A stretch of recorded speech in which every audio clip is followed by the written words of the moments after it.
Existe um erro silencioso que não aparece no currículo, não surge nas avaliações e nunca é dito em voz alta, mas ele está custando o avanço de muita gente inteligente. Não é falta de competência, é excesso de exposição.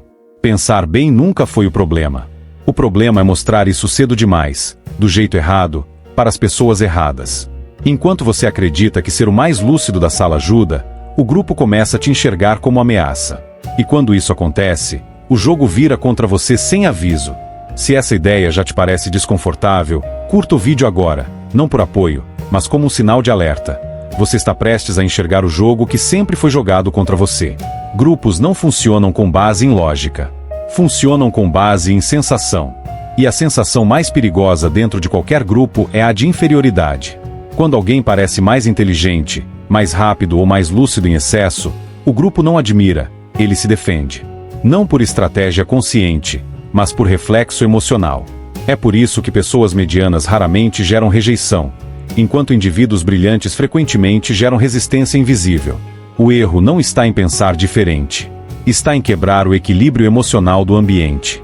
Toda vez que você corrige alguém em público, expõe uma falha estrutural cedo demais ou demonstra clareza onde os outros ainda estão confusos, você ativa um gatilho silencioso: comparação. E comparação gera ressentimento. O grupo começa a te enxergar não como alguém útil, mas como alguém que os coloca em risco psicológico. Nesse ponto, não importa mais se você está certo. Importa como faz os outros se sentirem. Lideranças inseguras passam a te evitar. Colegas param de compartilhar informações. O apoio diminui. Nada disso é declarado. O poder real não confronta.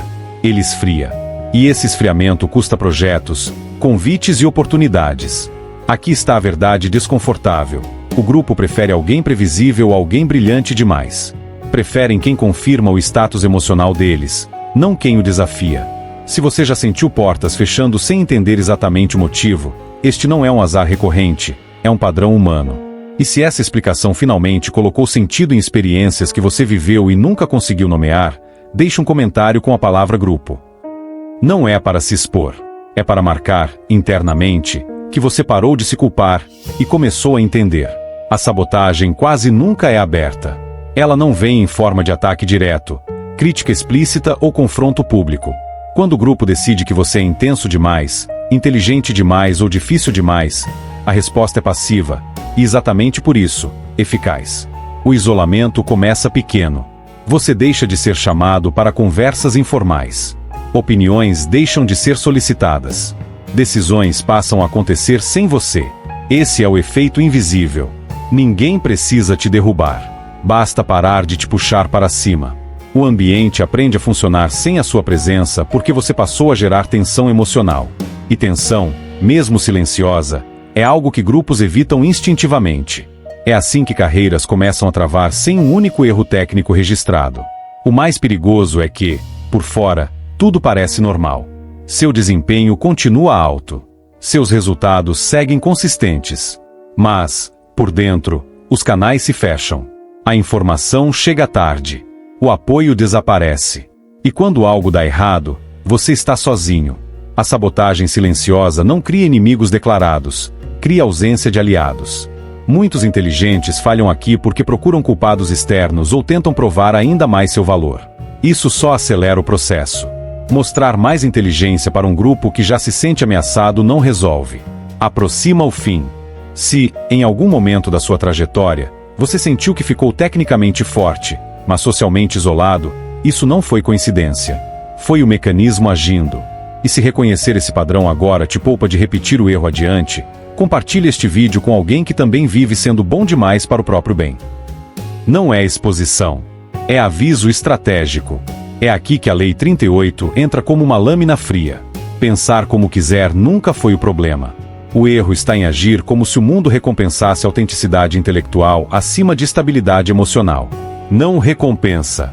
Grupos toleram pensamentos diferentes apenas quando esses pensamentos não ameaçam a hierarquia emocional existente. A Lei 38 não pede que você minta sobre quem é. Ela pede que você controle a forma como aparece. A essência é simples e cruel. Sua mente pode ser livre, mas seu comportamento precisa ser calculado. Você não deve exibir tudo que vê, tudo que entende, tudo que antecipa. Mostrar visão demais, cedo demais faz de você um ponto de tensão. O grupo começa a girar ao seu redor com cautela, não com confiança. Agir como os outros não significa ser medíocre. Significa não chamar atenção para a diferença enquanto você ainda não tem posição suficiente para sustentá-la. Pense nisso como camuflagem estratégica. O caçador que atravessa o campo fazendo barulho anuncia sua presença. O que se confunde com o ambiente escolhe quando atacar. Essa lei explica por que tantas mentes brilhantes são descartadas antes de amadurecer sua influência. Elas confundem liberdade de pensamento com obrigação de demonstração. Mas o poder nunca exige demonstração precoce, exige paciência. Quando você entende a Lei 38, algo muda. Você para de lutar contra o grupo e começa a usá-lo como escudo. Suas ideias continuam afiadas, mas sua postura passa a ser previsível, confortável, não ameaçadora. E isso compra tempo. Tempo para acumular informação, aliados e posição. Se essa distinção entre pensar diferente e agir diferente nunca tinha ficado clara para você até agora, inscreva-se no canal. Não como apoio público, mas como decisão privada. A partir daqui, você não vai mais entregar sua vantagem sem necessidade. A transgressão da Lei 38 raramente acontece por malícia. Ela nasce do ego intelectual. É o momento em que você percebe um erro óbvio e corrige em público. É quando antecipa uma falha e faz questão de deixar claro que viu antes. É quando demonstra superioridade técnica para conquistar respeito, e conquista apenas silêncio. O ego acredita que clareza gera autoridade. O poder sabe que clareza prematura gera oposição. Esses deslizes parecem pequenos, mas o efeito é devastador. Corrigir líderes em público os diminui emocionalmente. Expor soluções completas quando os outros ainda estão confusos os faz parecer lentos. Mostrar visão quando o grupo ainda busca consenso cria a sensação de julgamento. Você não precisa atacar para ferir. Basta iluminar demais. E pessoas feridas não promovem quem as faz se sentir assim. O resultado costuma ser cruel e discreto. Projetos passam a mudar de prioridade. Seu nome deixa de surgir naturalmente. As conversas estratégicas acontecem em outra sala. Quando questionado, ninguém aponta um erro objetivo. Por que não houve? Houve apenas desconforto. E desconforto é a linguagem silenciosa da exclusão. Aqui está o alerta que separa os que aprendem dos que insistem. Não é sobre o conteúdo do que você diz, é sobre o momento, o palco e a necessidade real do grupo. Falar antes da hora transforma acerto em ofensa. E repetir esse padrão mata carreiras lentas, porém definitivamente. Se ao ouvir isso você reconhece episódios específicos, aquela reunião, aquela correção, aquele eu avisei que custou caro, pare agora e reflita. Deixe um like não como concordância, mas como compromisso. Você não vai mais alimentar o próprio ego às custas da própria trajetória. Ocultar inteligência não é rebaixar pensamento. É controlar a superfície. Existe uma diferença brutal entre ser menos capaz e parecer menos ameaçador. Quem confunde as duas coisas se sabota. A Lei 38 não manda você desaprender, manda você escolher quando e como mostrar. É disciplina, não mediocridade. A técnica começa pelo ritmo. Não entregue tudo de uma vez. Deixe que os outros cheguem perto da conclusão antes de você confirmá-la. Isso cria conforto, não competição. Em vez de corrigir, faça perguntas.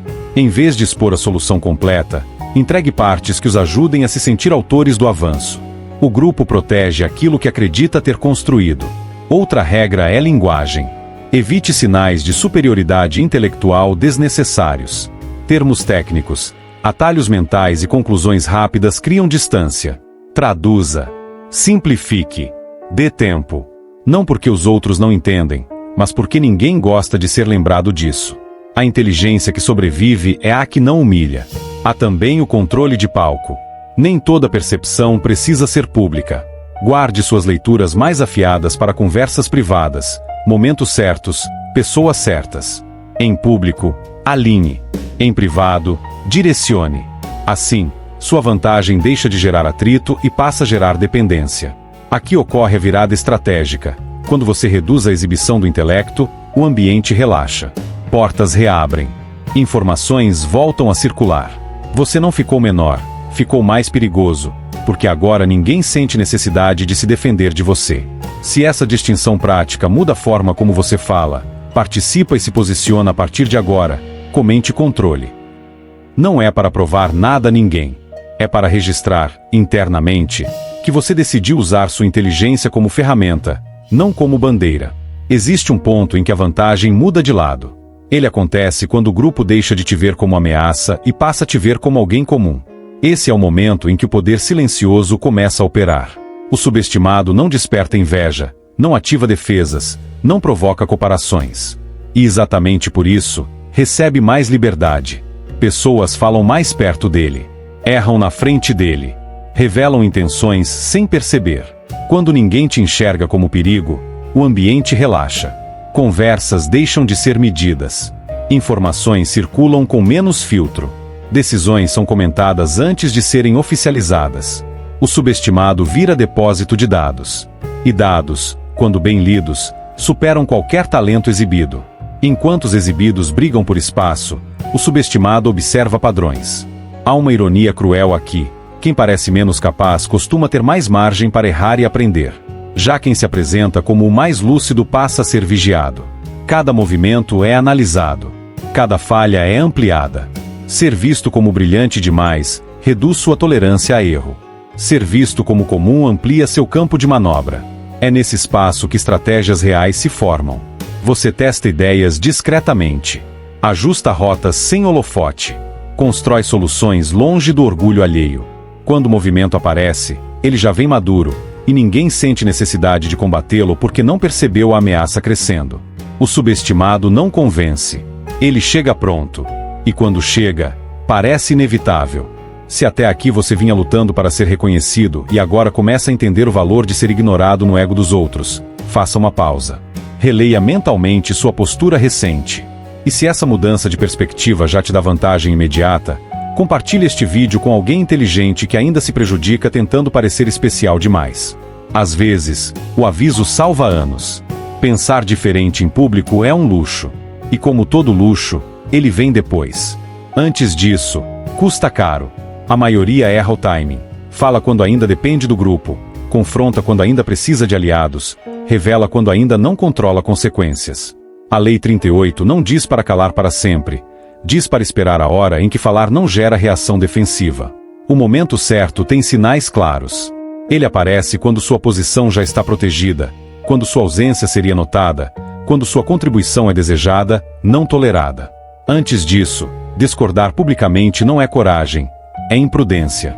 O grupo não recompensais recompensa franqueza precoce. Recompensa estabilidade. Só aceita ruptura quando confia que você não vai virar o jogo contra ele. Por isso, parecer comum é tática temporária, não identidade. É contenção estratégica. Você observa, aprende, testa em círculos menores, influencia nos bastidores. Em público, confirma. Em privado, ajusta. Assim, quando a ideia diferente surge, ela não parece uma afronta. Parece uma solução necessária.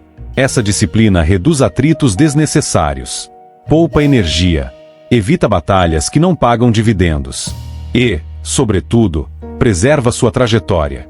O objetivo não é vencer discussões, é vencer o jogo. E jogos longos exigem paciência, não bravura exibida. Se essa noção de timing muda a forma como você pretende se posicionar a partir de agora, quando falar, quando calar, quando concordar, deixe um like. Não como aprovação pública, mas como um lembrete privado. Você não vai mais confundir franqueza com estratégia. Ignorar esta lei leva a um destino previsível: isolamento, estagnação e eliminação silenciosa. Usá-la mal conduz a outro fim igualmente cruel: o desprezo velado. Aqueles que exibiram inteligência sem freio tornaram-se ameaça cedo demais. Aqueles que fingiram mediocridade sem estratégia desapareceram por completo. A Lei 38 não pune quem pensa diferente. Ela pune quem mostra isso sem poder para sustentar. O mundo não elimina mentes livres. Elimina egos expostos. Agora, se realmente compreendeste o poder desta lei, responde-me isto. Poucos veem além das aparências. Serás um deles. Em salas silenciosas, decisões são tomadas antes das palavras. Lealdades são seladas antes dos discursos. O ego fala alto, mas o poder observa em silêncio. Sobrevive quem entende quando vestir a máscara e quando retirá-la. Dize-me, o que protege a mente brilhante sem apagá-la? Pista verdadeira não está no que pensas, mas no que deixas ver. Pista falsa Calar-se sempre é sabedoria. A resposta não é esconder ideias. É adiar sua revelação até que ninguém possa te expulsar por elas. A lâmina mais afiada é a que permanece na bainha, até o momento final. Escreva sua resposta nos comentários. Mas lembre-se, a resposta certa revela estratégia, a errada, fraqueza. Poucos ousam responder. Serás um deles.